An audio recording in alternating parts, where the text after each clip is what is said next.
Je suppose que si tu as cliqué sur la vidéo, c'est que tu envisages de venir en Australie. Personnellement, du coup, je viens juste de finir ma première année en Australie et je redécolle dans 2 ou 3 semaines pour faire ma 2e et 3e année de suite. Je vais en profiter pour passer en revue étape par étape de la préparation jusqu'à l'arrivée sur place. Et reste bien jusqu'à la fin parce que je t'ai fait un petit récap des dépenses, que ce soit au niveau du visa, du passeport, de l'hébergement sur place, comment anticiper. J'ai juste repris mon compte bancaire et j'ai vu où est-ce que j'ai dépensé pour rien oublier. Du coup, avant de parler du budget, j'ai réparti la vidéo en 4 axes. Idée, préparation, l'arrivée sur place et ton en cours de visa, parce qu'il y en a beaucoup qui oublient des petits trucs administratifs sur place et si tu veux pouvoir revenir, il va falloir anticiper. Déjà, à partir du moment où tu as l'idée, je te conseille 2 choses. De 1, définis pourquoi tu veux venir, que ce soit à venir du coup pour mettre de côté. Si c'est le cas, comment tu vas t'organiser pour ça. Deuxièmement, si tu viens par exemple pour un road trip, anticipe le road trip, prévois ton chemin, vois s'il y a déjà des personnes qui ont déjà fait ce trajet-là, voir s'il y a des problèmes, des endroits où ça va être compliqué de passer,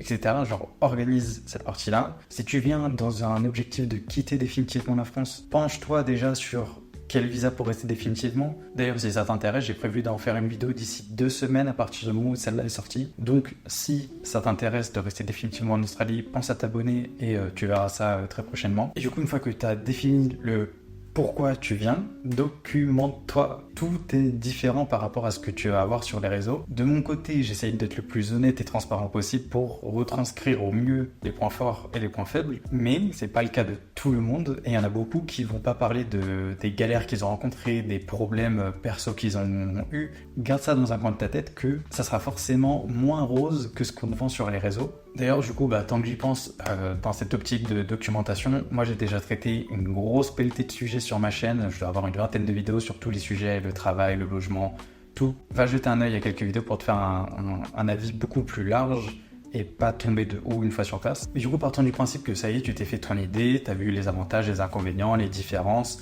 Il va falloir arriver au stade de la préparation. Tu te doutes bien qu'il va te falloir un passeport, 90 €. Et si tu l'as, regarde bien la date d'expiration parce que si tu fais une année, que tu aimes bien une fois que tu es sur place et que ton passeport il expire dans 2 ans et que tu vas faire 3 ans de PVT, tu vas pas pouvoir renouveler ta 3e année, même si il te reste genre, je sais pas, 2 ans avant la fin de l'expiration de ton passeport. Va à la mairie, dis que tu as perdu le précédent et refais-en, genre oui ça va te coûter 90 €, mais ça te sera toujours moins cher qu'un aller-retour en avion. Et sur ça, je pense pas prendre de risque en le disant. Ensuite, tu as la demande de visa. Au moment où je filme, elle est à 650 $ australiens, ce qui est l'équivalent de 400 €, 420 €. Et ensuite, au niveau des dépenses, il va t'en rester 2 importantes. Ton billet d'avion, essaye de le prendre en avance. D'ailleurs, c'est aussi pareil. Dans 1 semaine, je ferai une vidéo sur comment faire en sorte de payer vraiment littéralement ces billets d'avion 2 fois moins cher. Et si c'est pas 2 fois moins cher, ça va être moins 30%, moins 20%. Compte entre 500 et 900 € en fonction de si tu vas arriver à Perth, ça va coûter moins cher que Sydney, si tu vas prendre un direct avec escale. Et ensuite, le dernier truc que je recommande forcément, c'est venir avec une assurance parce que si tu te foules la cheville, ça va te coûter 1500 balles sur place vu que t'es pas australien, donc t'as pas le droit à leur assurance santé et tu vas devoir payer de ta poche. Personnellement, je passe chez Shapka. Tant que j'y suis, dans la description, du coup, tu vas retrouver mon lien d'affiliation pour Shapka. En passant par celui-ci, tu auras moins 5% de réduction. Et moi, du coup, je touche une com, donc ça m'aide et je te remercie d'avance. Et au niveau, du coup, des dépenses fixes, impossible à esquiver. En plus de ça, du coup, anticipe au grand minimum 1500 à 2000 €. Mais ça, on y reviendra un tout petit peu plus tard sur la partie une fois que tu arrives sur place. Pour compléter, du coup, la préparation pendant que tu es encore en France, en Belgique, en Suisse, il va falloir, du coup, que tu choisisses déjà dans un premier temps ta ville d'arrivée. Encore une fois, j'ai refait une vidéo sur le sujet, donc je te laisse aller jeter un œil sur ma chaîne. Deuxièmement, ce que je recommande, c'est pas obligatoire, hein, mais ouvre un compte dans une banque en ligne. Personnellement, je suis chez Revolut. Il n'y a aucun frais. L'application, elle est nickel. J'ai jamais eu aucun problème avec cette banque-là. Mais si c'est pas Revolut, va chez Bourso Bank, enfin n'importe laquelle. Mais aie un compte en banque en ligne parce que les frais d'étranger, ça arrive vite. Et pourquoi banque en ligne? Parce que les banques, Société Générale, Crédit Agricole, les banques physiques, elles vont t'allumer sur les frais et sur le coût mensuel de ta carte bancaire, là où les cartes Revolut, Boursobank et tout ça sont gratuites. Ensuite, au niveau documents, déjà scanne tous tes documents, passeport, visa, carte d'identité, carte vitale, scanne toute ta vie. Et du coup, dans la même vague des documents, il va falloir que tu fasses ton CV australien. Pareil, j'en ai fait une vidéo, fais-le avant, parce que quand tu vas arriver sur place, tu auras vraiment autre chose à foutre que faire ton CV. Ensuite, du coup, rejoins des communautés de Français, parce qu'il y a des fois où tu vas pouvoir te dépanner ou dépanner d'autres Français, ça fait toujours plaisir. Maintenant, moi, j'ai un groupe d'entraide du coup sur WhatsApp que j'ai créé moi-même, et il n'y a que moi qui peux inviter des personnes dans ce groupe. Si jamais ça t'intéresse, envoie-moi un message et je t'ajoute dans la journée, dans la semaine, n'importe, ça dépend de si j'ai beaucoup de messages ou pas. Et après, du coup, le dernier point, ça va être de préparer la prochaine étape, c'est l'arrivée sur place. Ce que je te recommande, c'est de réserver un Airbnb pour les 7-10 premiers jours. Pour les plus frileux, paniqués d'entre vous, peut-être pour les 14-20 premiers jours, pas plus, ça sert à rien et ça va coûter super cher Airbnb en Australie. Mais par contre, du coup, si tu penses 7 à 10 jours, une fois que tu arrives sur place, faut pas traîner. Et une fois sur place, on va passer à l'étape 2, les premiers jours quand tu arrives en Australie. Bon, il fait beau, il fait chaud, t'es tout content d'être dans un nouveau pays, nouveau départ, nouvelle vie, machin chose, c'est bien, mais t'as une grosse phase très chiante la première semaine. Dès que t'arrives, prends une SIM. C'est le premier truc qu'il va te falloir, tu ne pourras démarrer aucun autre document sans carte SIM. Là, sur ça, il y a deux camps. L'équipe des radins qui vont aller chez Aldi parce que c'est ce qui coûte le moins cher et ils utilisent certaines lignes du réseau Telstra qui est du coup le meilleur opérateur en Australie. Ça peut être une bonne option si tu ne restes que en ville. Aldi, c'est bien si tu es en pleine ville. Si tu fais du road trip, que tu bosses en mine, que tu es un peu plus reculé que la pleine ville, Telstra. Genre aucun débat. Tu vas dans un Woolworths, dans un Coles, c'est les supermarchés australiens, et t'as un petit coin devant les caisses avec du coup un stand avec des cartes SIM prépayées. Prends la moins chère parce qu'en gros, tu vas juste la prendre, la mettre dans ton tel, mettre l'application My Telstra. D'ailleurs, il va falloir que tu changes ton téléphone dans sa langue. Ton téléphone, vu que tu es sûrement français, belge, n'importe, t'as compris, tu vas avoir le Apple Store de ton pays. Et une fois que ça c'est fait, du coup, tu vas pouvoir mettre l'appli, tu vas pouvoir choisir ton abonnement et le moduler à ta guise. Ensuite, une fois que tu as ta SIM, deux choses, le TFN, le compte en banque. TFN, c'est le Tax File Number, c'est littéralement ton numéro fiscal. Il est obligatoire, si tu veux travailler, il te le faut. J'ai fait un tuto littéralement sur ma chaîne, je t'affiche la ligne. Petit conseil, quand tu vas du coup faire ta demande de TFN, ils vont te dire ah, gna gna gna, on va t'envoyer un courrier à l'adresse indiquée, tu t'en bats les reins, mets l'adresse de ton Airbnb, préviens juste ton propriétaire du Airbnb comme quoi tu vas recevoir du courrier et qui jette. Mais en gros, normalement, tu es censé recevoir ton TFN par courrier dans les 20 jours qui suivent. Nous, on est pressés, donc ce que tu peux faire, c'est que tu vas appeler ce numéro de tel, là je te l'afficherai au montage,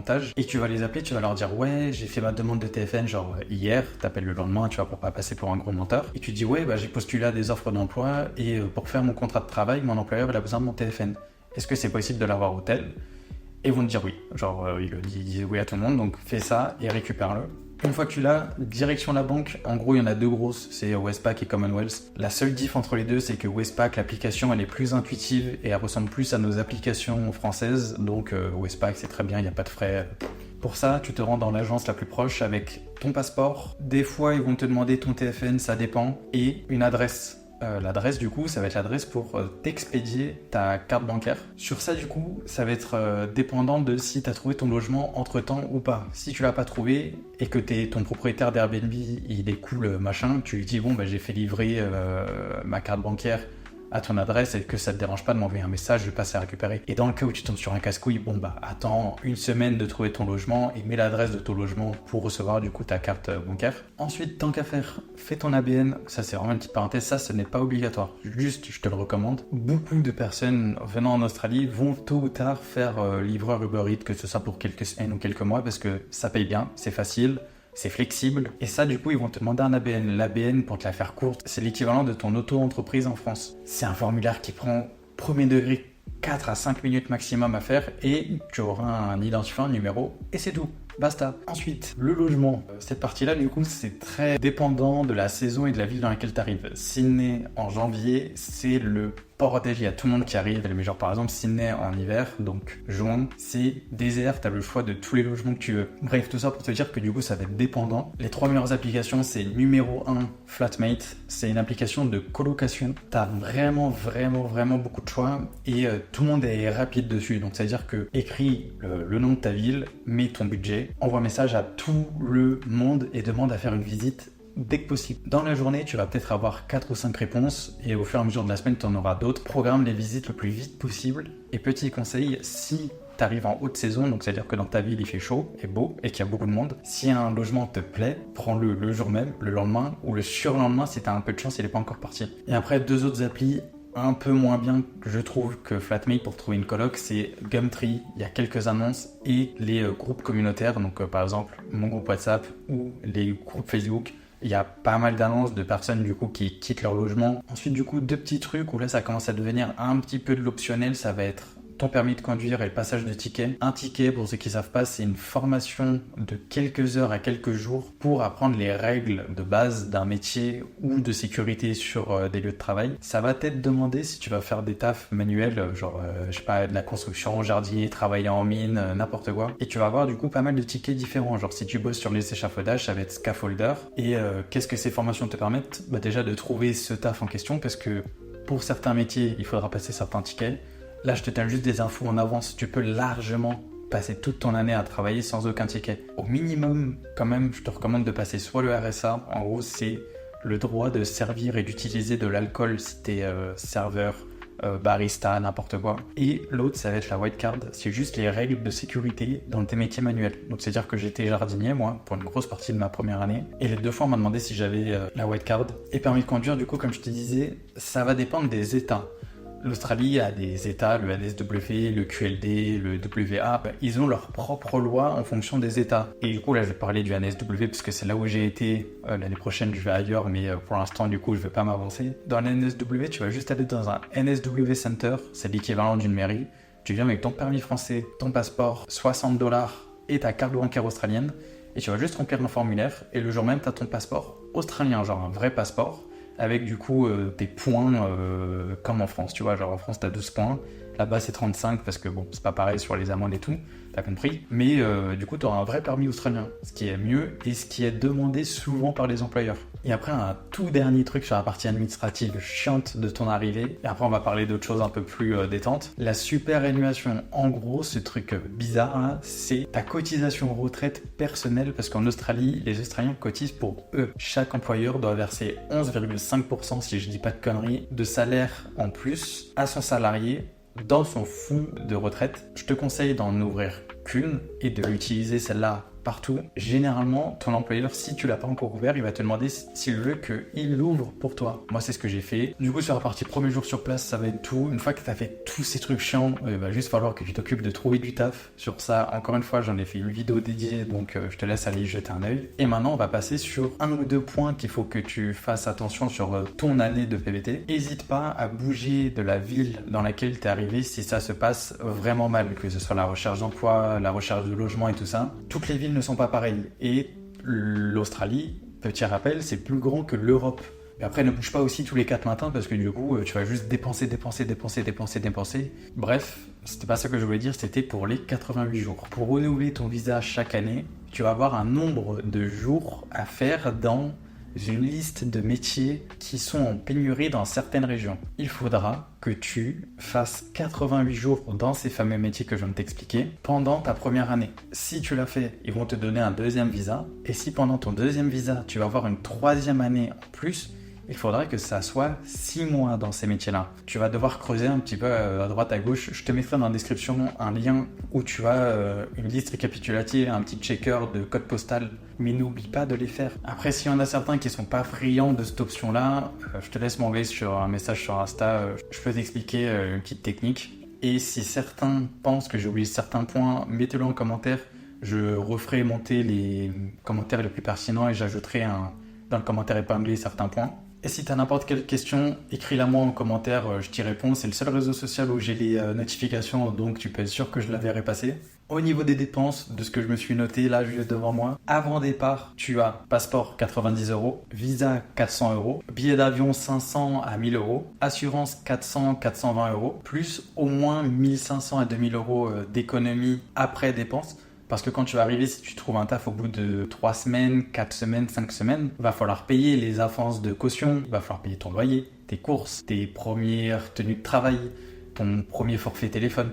Il y a beaucoup de dépenses, donc anticipe. Et du coup, une fois sur place, il va falloir que tu achètes ta première carte SIM prépayée plus ton premier mois de forfait. Compte environ 20-25 euros, parce que les gars, c'est pas les prix de la France. On est le pays le moins cher du monde sur ça, donc attends-toi à ce que ce soit toujours plus cher qu'en France au niveau des forfaits. La caution pour ton logement, généralement, il te demande 2 à 3 semaines de loyer à l'avance, parce que le loyer se paye toutes les semaines là-bas, pas tous les mois. RSA White Card, ça va te coûter du coup entre 70 et 120 euros, dépendant du coup du ticket, parce que le RSA est plus cher que la White Card. Et enfin, le permis de conduire, du coup, ça va être environ 60-70 $, donc ça va te faire 35-40 euros, je crois, de tête. Prévois un budget total de 2800 euros à partir du moment où tu as juste l'idée. Si t'as 3000, bon bah tant mieux. Si t'as un peu moins, va faire un peu d'intérim avant de partir. L'Australie va pas disparaître demain. S'il faut que tu reboostes ton voyage de 3 mois pour venir avec plus de confort, fais-le. Ça sert à rien de se précipiter. Quand t'entends ouais c'est la pénurie, ça va être de pire en pire. Tout le monde dit ça depuis 10 ans. Si la vidéo t'a plu, un pouce bleu, pense à t'abonner. Moi c'est ma seule récompense et c'est ce qui me motive à continuer. Dans la description, je te rappelle que t'as moins 5% de réduction sur ton assurance de voyage chaque cas, en passant par mon lien. Et on se retrouve la semaine prochaine, normalement, du coup, pour la vidéo sur comment payer ses billets d'avion quasiment 2 fois moins cher. Puis voilà.